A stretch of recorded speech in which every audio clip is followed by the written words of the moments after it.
Hello everybody, my turn this time, and this time it is more ketchup please. Ruby's tomato tale. Take note of this true story. It's not made up, of course, about my sister Ruby and her love for tomato sauce. So if you do know someone who is a ketchup fan, please make sure you tell them how our problems all began. When Ruby was a baby, Dad made a big mistake. He fed her the wrong bottle when he wasn't quite awake.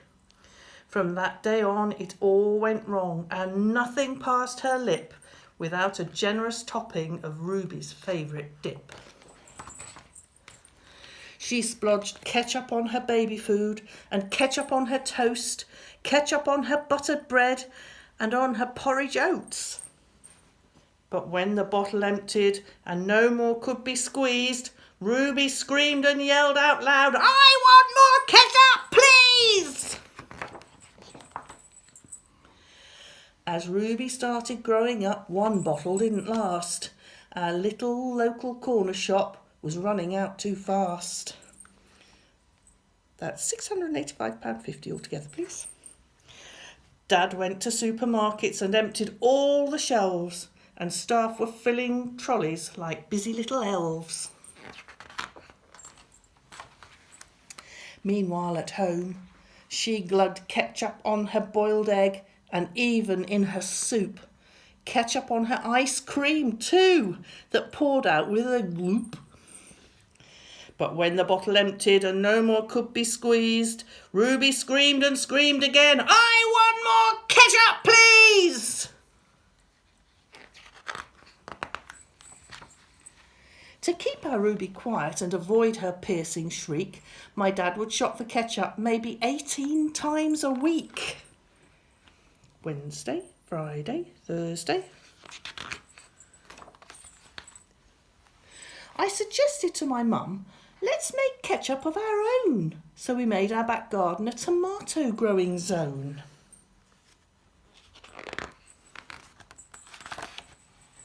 While they grew, she covered pizza and potatoes, she liked it more than mustard, and tomato sauce on all desserts, which dripped into the custard. But when the bottle emptied and no more could be squeezed, Ruby screamed with bright red cheeks, "I want more ketchup, please!" Dad sprayed tomatoes day and night to make them grow more quickly. While Ruby kept on eating sauce, it didn't make her sickly. Next morning, the neighbours weren't too happy when instead of filling trolleys, we blocked our street with rows and rows of giant delivery lorries. As they delivered, Ruby glooped ketchup on her donuts and smeared it round her lips, ketchup on her Brussels sprouts and loads more on her chips. But when the bottle emptied and no more could be squeezed, Ruby screamed, "There's no more sauce! I want more ketchup, please!" Ruby's news went round the world as supplies were running low, while we squished our own tomatoes just as fast as they could grow. Mum called all the countries from Japan to the United States. Send every ketchup bottle that you have on wooden crates. While Mum phoned, she covered biscuits and sweet waffles in a thick red gloopy lake, and Ruby even splodged it all over chocolate cake.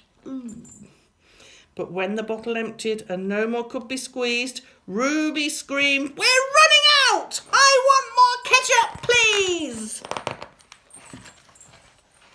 As helicopters flew over to drop off their supply, the Army and the Navy were all waiting on standby. Ruby dipped her chip in sauce and had a juicy suck. But to our surprise, she quickly stopped and let out a big yuck. Then Ruby said, "I don't like ketchup anymore. I'm finished with red dip. Send the helicopters back. They've had a wasted trip.